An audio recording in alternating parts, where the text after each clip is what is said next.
കേന്ദ്ര അവഗണനയ്ക്കെതിരെ നിയമസഭയിൽ പ്രമേയവുമായി സർക്കാർ. ചട്ടം 118 അനുസരിച്ച് മുഖ്യമന്ത്രി പ്രമേയം അവതരിപ്പിക്കും.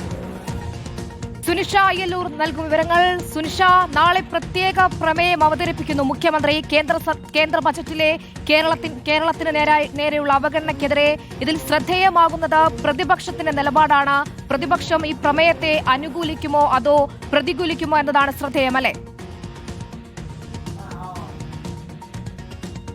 തീർച്ചയായിട്ടും ഹരിപ്രിയ, രജിത്ത്, സ്വാഭാവികമായും കേന്ദ്ര സർക്കാരിന്റെ ബജറ്റ് അവതരണത്തോടുകൂടി തന്നെ സംസ്ഥാന സർക്കാരിനോടുള്ള അവഗണന അത് പ്രത്യക്ഷമായി തന്നെ പ്രതിപക്ഷമായാലും സർക്കാരായാലും പ്രത്യക്ഷമായി തന്നെ പറയുകയും ചെയ്തിരുന്നു. പിന്നാലെയാണ് നാളെ ഇപ്പോൾ നിയമസഭയിൽ പ്രത്യേക പ്രമേയമായി തന്നെ അവതരിപ്പിക്കാൻ പോകുന്നത് എന്നുള്ളതാണ്. മുഖ്യമന്ത്രി ചട്ടം 118 പ്രകാരം പ്രമേയം അവതരിപ്പിക്കും. പ്രധാനമായും ചില ആവശ്യങ്ങൾ നേരത്തെ തന്നെ കേന്ദ്ര ബജറ്റ് അവതരിപ്പിക്കും മുന്നേ തന്നെ ധനകാര്യമന്ത്രി ചില ആവശ്യങ്ങൾ കേരളത്തിന് വേണ്ടതായ ആവശ്യങ്ങൾ 10-20ഓളം ആവശ്യങ്ങൾ കേന്ദ്രത്തെ അറിയിച്ചിരുന്നു. പക്ഷേ ഒരു കാര്യത്തിൽ പോലും കൃത്യമായ തീരുമാനം, കൃത്യമായൊരു നിലപാട് കേരളത്തോട് കാണിച്ചിട്ടില്ല എന്നുള്ളത് തന്നെയാണ് പ്രധാനപ്പെട്ട കാര്യം. 2 ദശാബ്ദക്കാലമായി എയിംസ് എന്നൊരു ആവശ്യമായിരുന്നു കേരളം പ്രധാനമായും മുന്നോട്ട് വെച്ചിരുന്നത്. അതിന്റെ ഭാഗമായി സ്ഥലം കണ്ടെത്തിയിരുന്നു. പക്ഷേ അത്തരത്തിലുള്ള നടപടികളിലേക്കും കടന്നിരുന്നു. പക്ഷേ ബജറ്റ് വന്നപ്പോൾ ഒരു തരത്തിലുള്ള നടപടിയും കേന്ദ്ര സർക്കാരിന്റെ ഭാഗത്തു നിന്നും ഉണ്ടായില്ല എന്നുള്ളതാണ് ഏറെ പ്രധാനപ്പെട്ടത്. മറ്റൊന്ന്, തൊഴിലുറപ്പ് പദ്ധതിയുമായി മുന്നോട്ട് പോകുന്ന മുൻപന്തിയിൽ നിൽക്കുന്ന ഒരു സംസ്ഥാനമായിരുന്നു കേരളം. പക്ഷേ അത് നേരത്തെ തന്നെ VBG റാംജി പദ്ധതിയിലേക്ക് മാറ്റിയതിനു ശേഷം തന്നെ 60% വിഹിതം, നേരത്തെ കേന്ദ്രം 100% എടുത്തിരുന്നത്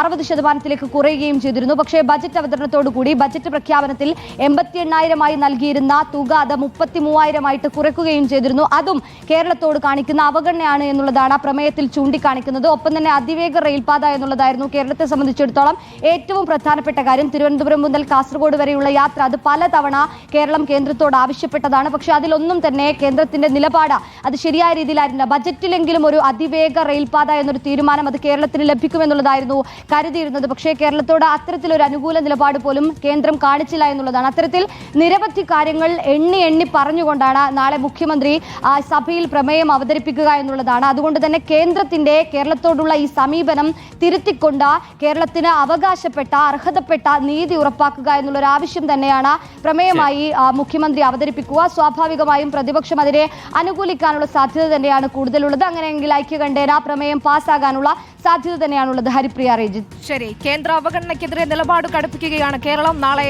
നിയമസഭയിൽ പ്രമേയം അവതരിപ്പിക്കുന്നു മുഖ്യമന്ത്രി. സുനിഷ അയ്യല്ലൂരാണ് വിശദമായ വിവരങ്ങൾ നൽകിയത്.